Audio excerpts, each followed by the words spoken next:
چرا بعد از هر نماز خوندی 3 بار میگی استغفر الله استغفر الله استغفر الله؟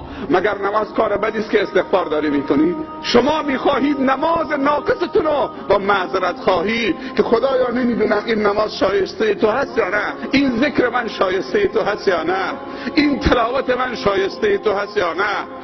شما میخواهید با این 3 بار معذرت خواهی شکرتون و نمازتون رو کامل بکنید و به خدا عرضه بکنید، نه اینکه این 2 رکعت نمازتون رو به رخ خداوند بکشید. نیاز ما تشکر از خداست. خدا همه چی داده. امروز فقیرترینش سیرترینه با مقایسه به گذشته. امروز زمین خیرات و برکاتش داره بیرون میریزه. هر چیز زمین داره در آخر زمان بیرون میریزه. عروسی فقیرم شرکت میکنی درش اسراف میبینید. عروس خانم فقیرم 20 دست لباس تو چمدانش هست. داماد فقیرم یک پژویی در وز گرفته یا پژویی از کسی عاریت گرفته گلکاری کرده روش. طرف نان نداره بخوره، پیاز میخوره که اشتهاش باز بشه. امروز فقر دیگر و نیاز دیگر دامنگیر ما شده. هرچی نیازهای دنیوی و مادیمون برآورده میشه کوچکتر میشیم در نظر خدا. خیلی حرفا طوری میخوام جلوه بدیم که در نظر خلق خدا و همسایگان و همشهریامون بزرگ جلوه پیدا بکنیم، ولی غافل از اون که روز به روز در نظر خداوند و فرشتگان خداوند که خوبیهای ما و نیتهای ما و کارهای خیر ما را می‌نویسند روز به روز کوچکتر میشویم. 2 نفر بیشتر وجود نداره. کوچک نیستی. چرا با معصیت خدا خودمون رو کوچک میکنیم؟ 2 نفر فقط. یکی ذات الله هست، دوم انسان است، فرمانده و جانشینش. کسی دیگر هست؟ الله گفته من بعد از من نفر دوم جانشین من. جانشین الله کیه؟ جبرائیل. انسانه. این موقعیت رو شما تشخیص داده بودید که شما چه موقعیتی دارید، چه حرمتی دارید و همیشه قدرت فرمانده به جانشینش منتقل میشه. جانشین یعنی کسی که حق امضا رو داره، یعنی فرمانده بهش حق امضا داده. جبرائیل که سفیره. نگفته جبرائیل جانشین منه، جبرائیل سفیره. انسان جانشینه و خلیفه است. این انسان به کجا داره میره؟ اگر جانشین فرمانده خیانت بکنه چه چیزی رو باید انتظار داشته باشه؟ که از خدا نکنیم، از خداوند معذرت خواهی بکنیم، چیزی دیگر مطالبه نکنیم. نطلبیده خدا داده. ابر و باد و مه و خورشید و فلک در کارند تا تو نانی به کفاری و به غفلت نخوری. همه از بحر تو سرگشته و فرمان بردار، شرط انصاف نباشد که تو فرمان نبری. از خداوند بطلبیم که یک بار دیگه ما رو تحویل بگیره، ولی امروزه برعکس شده. خداوند التماس بنده میکنه ما رو تحویل بگیر. بابا باور بکنی اینطوری شده. خداوند اون عظمتش میگه بابا ما رو تحویل بگیرید. به یه شرابخوار میگه ما رو تحویل بگیرید. توبه بکن بابا. به یک بی‌حجاب میگه بابا بسه بابا. به یک رباخوار مسلمان میگه بسه بابا، به حلال نشدی بسه. در به در دنبال بندگانشه. ما باید التماس خدا بکنیم ما رو تحویل بگیر. یه بار دیگه قلم عفو بکش. الله در به در.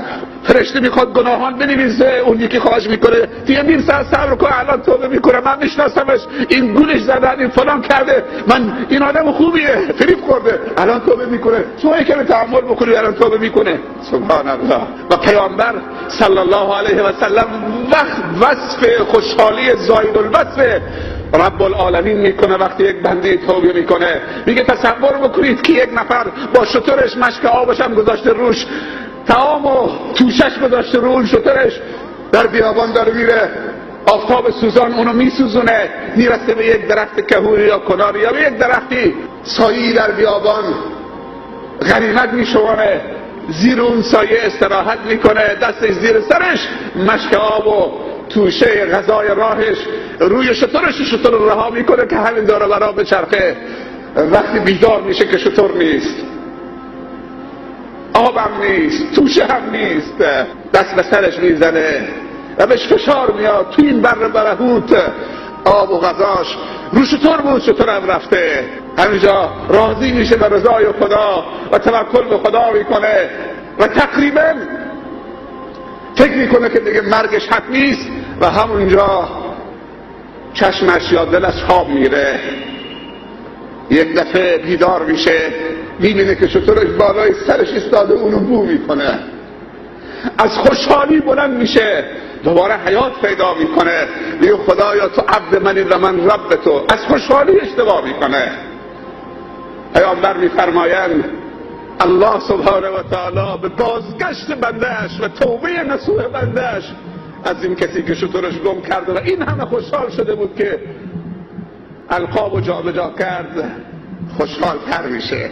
در احادیث وارد شده که پیامبر صلی الله علیه و سلم میفرمایند در وقت سحر که میشه خداوند از بالای عرشش میاد آسمان دنیا و صدا میزنه هل من مستغفرن، هل من مستغفرن، هل من سائلن. سه تا صدا میزنه، هل من سائلن، هل من مستغفرن، هل من داعن. آیا سوال کننده هست که این نصف شب من حاجتشو برآورده بکنم، خواستش رو اجابت بکنم؟ آیا توبه کننده هست که من قلم عفو بر گناهانش بکشم؟ آیا استغفار کننده هست که پی برده به اشتباهش من اشتباهاشو نادیده بگیرم و مغفرتم شامل حالش کنم؟ صدا میزنه. در روایات دیگر وارد شده که خداوند اول هر روز آغوششو باز میکنه تا اینکه گناهکار شب در اول روز جدید توبه بکنه و اون روز را با توبه استقبال بکنه و اول شب که میشه دوباره آغوشش باز میکنه، التماس بندگانش میکنه که آیا گناهکار روز هست که امشب شب جدیدیه، حداقل شبشو با توبه صبری کنه و شبشو چه به دست بیاره، شبشو مثل روزش از دست نده.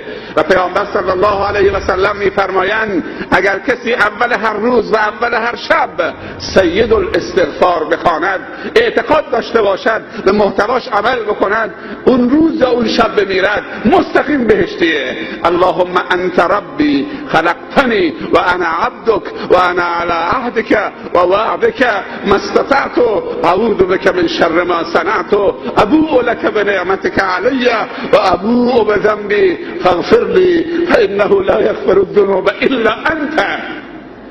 از مدرسه دینی بپرسید سید الاستغفار چیه؟ آقای استغفارها. پیامبر صلی الله علیه وسلم میفرمایند این سید الاستغفار ردخور ندارد. یک بار کافیه که اول شب وقتی که شب را استقبال میکنی بعد از نماز مغرب، شبت را با سید